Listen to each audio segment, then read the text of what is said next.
understanding of the landscape going in behind. I'm going to actually ask you to look the small painting on the wall in the middle of the wall behind us here. This to me is one of the great paintings it shows. Because of what it does, it is not a specific interpretation of force as an entity, especially in Connemara. Force is such a big part of the Connemara landscape. Here is an artist who has decided to use that ghost-like colour along with those dark, moody pinks to create something that is about the magic of the landscape rather than the landscape itself. And you know, again, very risky in a painterly way. You keep your momentum at the top of your canvas, and slowly but surely you move it down into the quieter moments in the bottom of the canvas. That to me is one of the star pieces in the exhibition.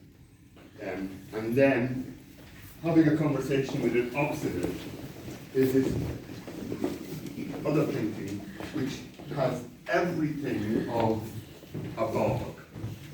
That richness of walking a bog is the squelchiness, it has the light, it has the sense of that when you're walking a bog, you're in that area between almost land and history.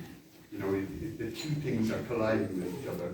And this is, I don't think this painting could have come out of anywhere else but Galway. It's very Galway in it, and yet so contemporary. And I just wanted to end with these two. There are two paintings. This one here, and this one at the very end. And what I want you to do is look at the darks of those paintings, because the darks are not dense. They've got a luminosity. And I don't know if you were like me growing up as a child. I spent most of my childhood on my back looking at the sky and creating all sorts of shapes out of the clouds and naming them. This painting has all of that in it. There's all of that childhood innocence, and yet it is incredibly sophisticated. And its use of colour is, if you look closely at it, you will see that there's all this underpainting underneath that painting that's quite extraordinary. They're quite extraordinary. I'm going to finish by reading you a poem by Mary Oliver. And the reason why I've chosen this poem is called Frank Mark's Blue Horses. And the reason why I've chosen this poem is that I think that one of the things we don't do with abstract painting is we don't walk into it. And in other words, you need to sometimes inhabit painting to be able to really fully understand it. So if you get a chance, I know it's very crowded here now, but if you get a chance later on in the week, come back in and just sit down in front or stand in front of some of these paintings and absorb their quiet, stubborn, I'll say stubborn beauty, because they're fought for. They're not paintings that are just, you know, flicked on. So yeah, I'll just finish this. And so this is help my class.